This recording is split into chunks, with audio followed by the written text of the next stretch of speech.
stop the flow of these dangerous drugs into our jail. While this first major arrest happens to be an attorney, we are not cynical or naive enough to think that this one arrest will solve our jail drug problem. Anyone coming into our jail, whether it be one of our contractors, our own staff, everyone is subject to more intense scrutiny. And want to also point out that the reason this is so critical and important is because we, in our jail, we often see people that are often addicted to drugs. They get incarcerated for a number of different charges, perhaps not even related to their addiction.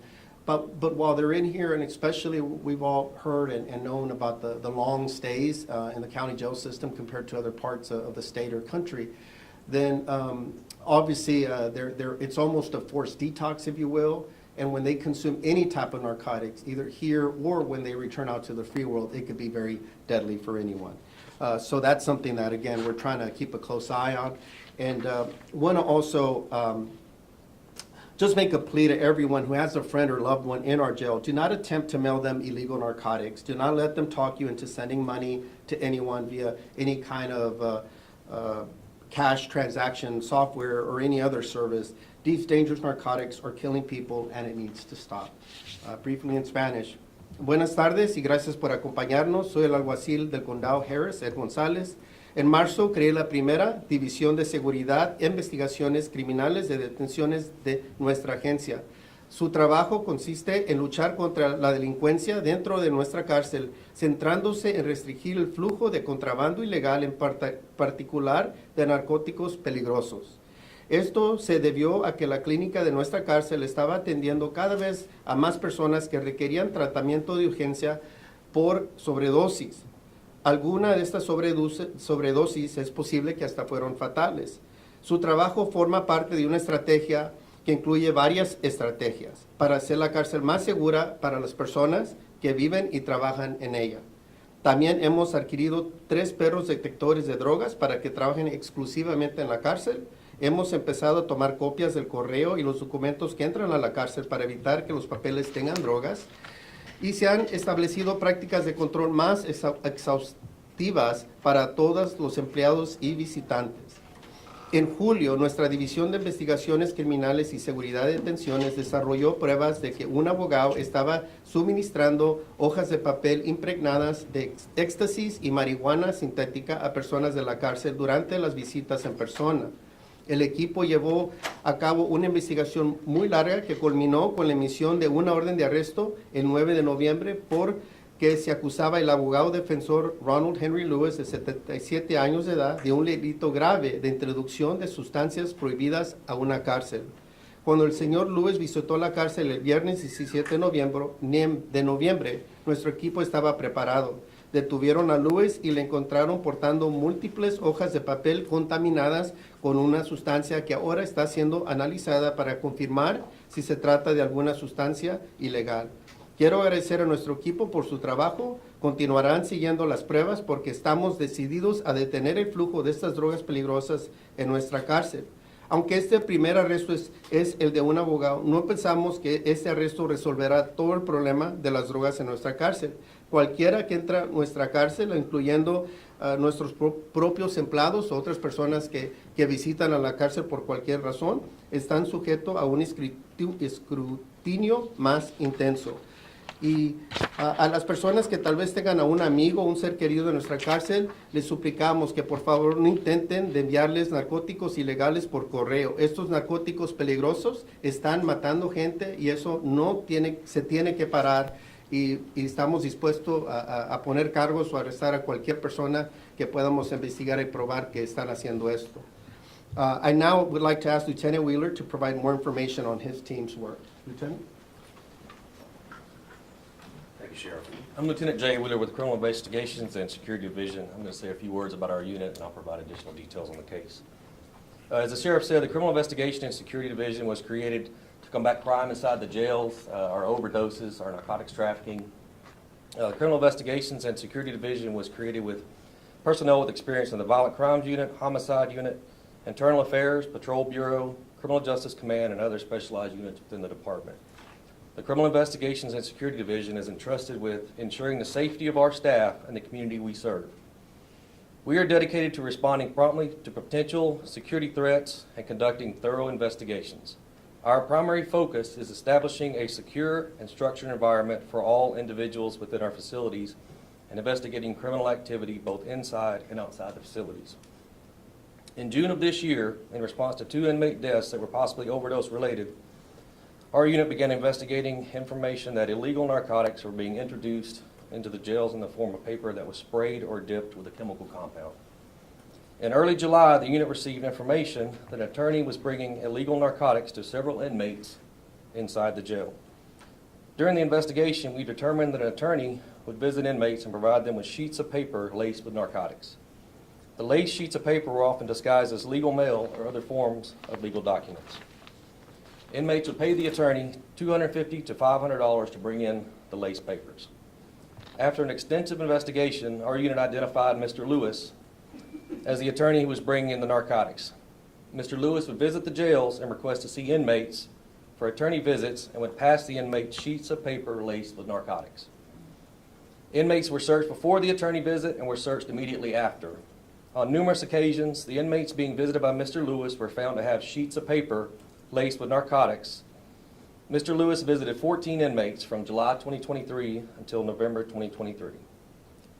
During the investigation, approximately 154 sheets of paper believed to be laced with narcotics have been confiscated. On Friday, November 17th, Mr. Lewis arrived at the 701 jail facility to visit an inmate and was taken into custody.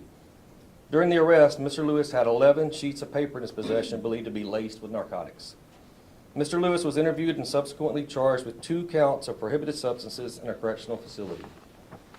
We're currently working with the Texas Rangers to determine if any of the narcotics introduced in the jail by Mr. Lewis contributed to the death of any inmate. This is an ongoing investigation. I want to say the sheriff is serious about the safety, and it's a top priority for the inmates and the staff inside the jail.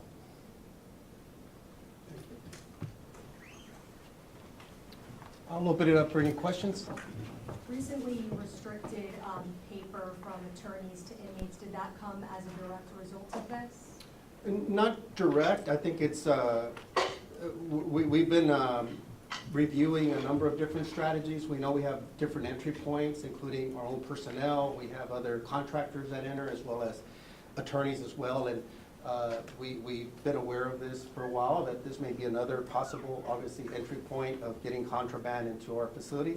And so we just felt that it was necessary to start reviewing all our protocols and processes, including those that involve attorneys as well. Can you talk about that right now? So right now there's no paper between attorney and how does that work? LT, do we still have some? I think we still have some. We are moving to a new system with a new vendor that we're currently working on completing that transition to that new system. It's kind of a best practice from other facilities where it goes digital. Correct? It goes digital. So a lot of the mail will go from the traditional paper-based mail that may arrive for defendants that may be incarcerated, and instead we'll go to a more digital system as well. As that's why we're also doing copies as well. But that's not an overnight kind of turnkey operation. So while our team is finalizing those final steps with that vendor, we hope to get in place soon, and that will help alleviate a lot of it, because with the volume of people, our overcrowding issues have been well documented. We deal with a lot of volume that comes into our facility, and not only us, a lot of systems across the country are grappling with the very same thing. You've spoken about stricter security measures before, tighten the screening process and whatnot. I guess, how does the jail allow this to happen? How did it happen?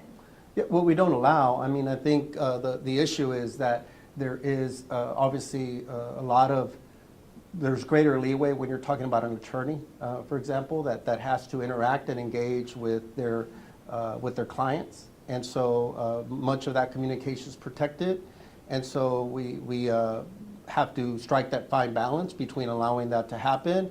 And then again, with the volume of people that we come in, I mean, it could be a paper that's laced with something, or it could be in the form of a different substance. So it's not something that we prohibit. It's obviously against the law. And so we're going to continue to review everything as we've been doing to see, can we continue to tighten things up without slowing down business that has to occur.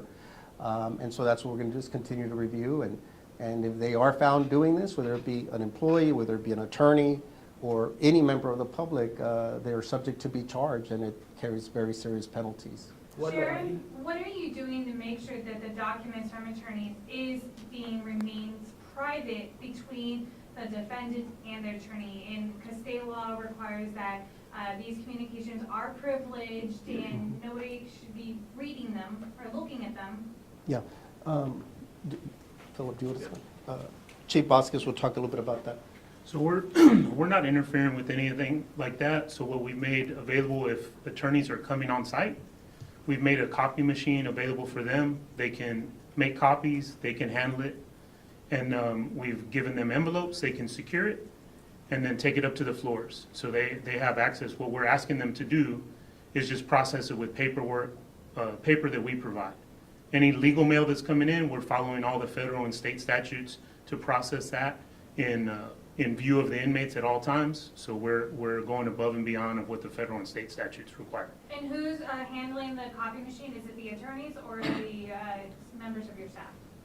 If they come on site, we're having it available for the attorneys to make the photocopies. They can put it in the envelopes that we're providing. They can do that all themselves. And when was the copy machine installed? I'm sorry? When was the copy machine installed? No, the sheriff's office has always had copy machines. Sí, podría hacer una pregunta en español.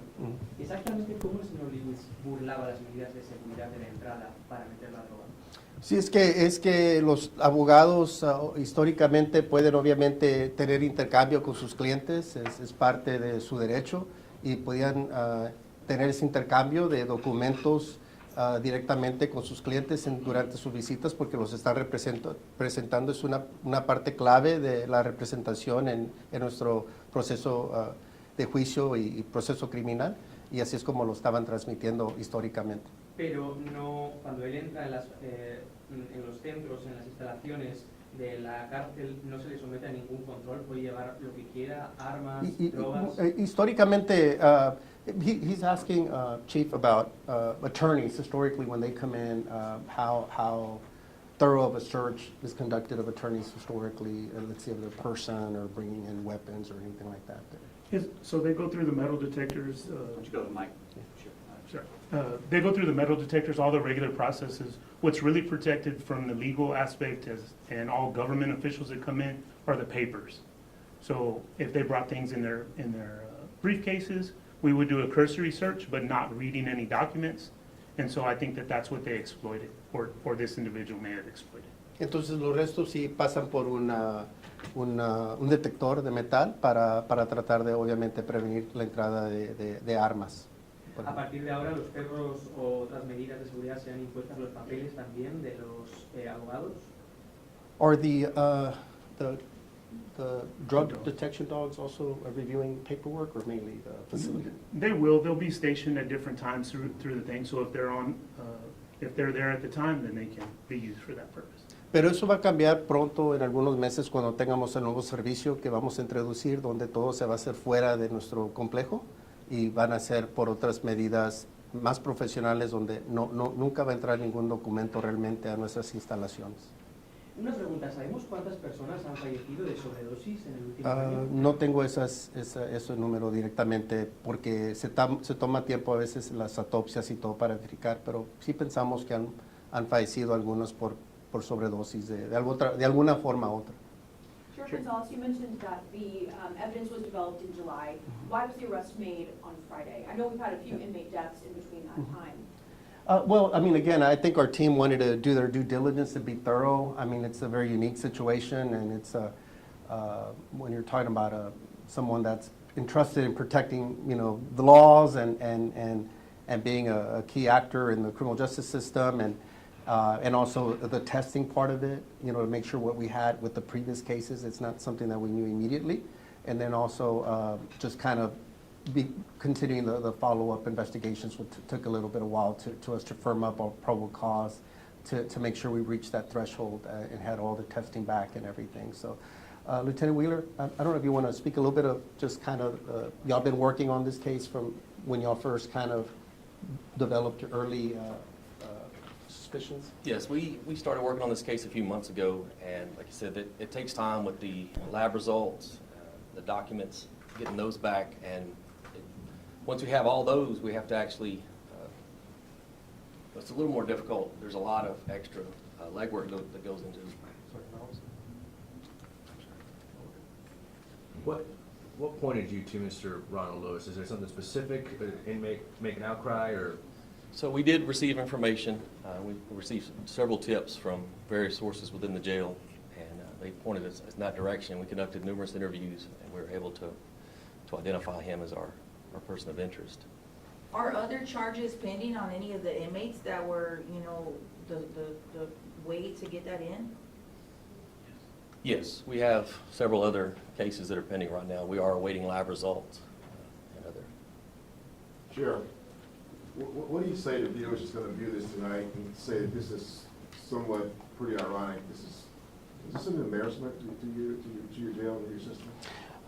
You know, to the public, I want them to know that we're trying to do everything we can to make sure we secure our jail, not only for those that have to be here as defendants, but also the ones that work here, and that, as we've mentioned, we're going to leave no stone unturned, whether it be working closer with Harris Center or our health provider, or correction, our mental health provider, or Harris Health, our medical provider, as well as tightening up our own security protocols. We knew that obviously during COVID, operations were turned upside down with obviously a lot of the changes and limitations and things like that. And then once we could kind of start ramping up, and then understanding many times, because one thing I want to be very clear whenever there's a death in custody is the investigation itself is led through an outside agency. That's the way the state has it set up. So many times we can't speak a lot up to it like we normally would on other investigations, like when we're out on a homicide scene or things like that, because it's being led by another agency. So we have to kind of defer and let them take the lead on that investigative work. But also challenge the team to make sure that we were looking internally at protocols, because many times there's not anything nefarious that may have happened or any of the physical interaction that may have occurred between any member of our staff and the inmates, and many were still passing out or getting into some kind of medical crisis. Others, we are well aware, have long-term illnesses or in very critical type situations, and eventually during long stays here, their health just, you know, they have very chronic, serious issues. So we're aware of those medical conditions. But with some of the others, we knew that similar to other jails and talking to other colleagues, that they're seeing an uptick in overdoses in their facilities. So it's something that we wanted to do. So we want to say that, you know, we're going to continue to raise the bar and do everything we can to make sure that we're keeping a safe facility as safe as possible. But it also takes reminding people not to consume anything that's provided in an illicit manner, or to be trying to encourage others in the outside world to be sending illegal substances into a jail. That's why it's a crime. That's why the law exists against this. That's why the state's grappling with this and many others, because people are staying in jail, they're staying longer, and sometimes they're you know, still consuming drugs. Addiction doesn't stop sometimes when they leave the free world and enter a corrections facility. Why is it believed that there are more attorneys involved, and how many attorneys are apparently involved in this? Do we know? I don't know if it's specific attorneys. Maybe there may be others, but we're going to make sure we're investigating everyone in any other cases that lead. Some are legitimate leads, some may not be, but we're going to look at everything. Do you believe Lieutenant, he's you acting wanna- alone though? Like, are there other people involved in this? So the sheriff, as he spoke earlier, he created an entire division to address this. Criminal investigations within the jail, it's one of the first in the nation. We do believe there are other attorneys that are involved. It is under investigation. Can't comment on it because it is an active investigation, but we do have other investigations that are pending that do involve attorneys. Separately or acting together? Separately. Is it believed to be widespread, like a lot of attorneys, or is it pretty isolated, like half a dozen or so? Or? We can't comment on that right now. Yeah, we'll just say, look, I mean, there's incredible attorneys out there that uphold their oaths and work very hard to take care of their clients and make sure that they're representing them effectively. But with everything, just like we've said of our own personnel in the past, I mean, there's always going to be those that choose illegal ways of doing things or go outside the lines. And if they are, it doesn't matter who they are. We're going to make sure we investigate it fully and hold them accountable. And no one's immune from these, whether, again, it be our own staff or it could be a contractor that comes in. It could be family members. It could be attorneys as well, obviously. So we don't think it's necessarily widespread, but it does exist, and it's unfortunate. What This type of money? individual is what type- 77 years old. We believe that this may have been happening long before we started the investigation in July. Yeah, I mean, it's possible it could have happened before, and there's other cases that we don't know. And so if there is information out there, we ask the public if they've had interactions with this attorney. We'd like to learn about those other cases as well, as to how far back it may have gone. Obviously, I believe he's been in practice for quite a long time, and we believe that it's possible that other attorneys could be doing the same thing. And we just want to send a very loud message that, again, we're going to be looking at everything and everyone, and no one should take advantage of someone that may be being incarcerated away from their loved ones, and then they're introducing drugs to them while they're incarcerated. It could be a deadly outcome. Does this extend to the? Somebody, what's that?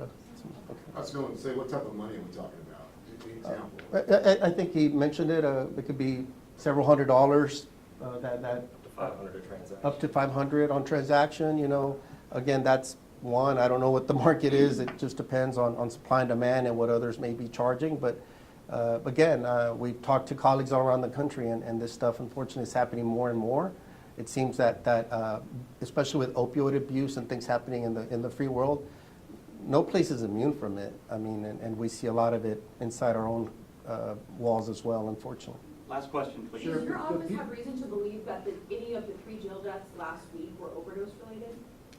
Preliminarily? Yes, we do believe that preliminary, we do have reason to believe that narcotics or some type of illicit substance was used in one of them. Again, we'll have to wait for autopsies and let the investigation continue. I'm not sure what agency is leading that particular. The Texas Rangers are leading that one, but we believe that it could be tied to an illicit substance of some kind. To this case, Chair? I don't know about. No, I don't think it's related to this. Thanks, everybody. Yeah. Thank you. Gracias.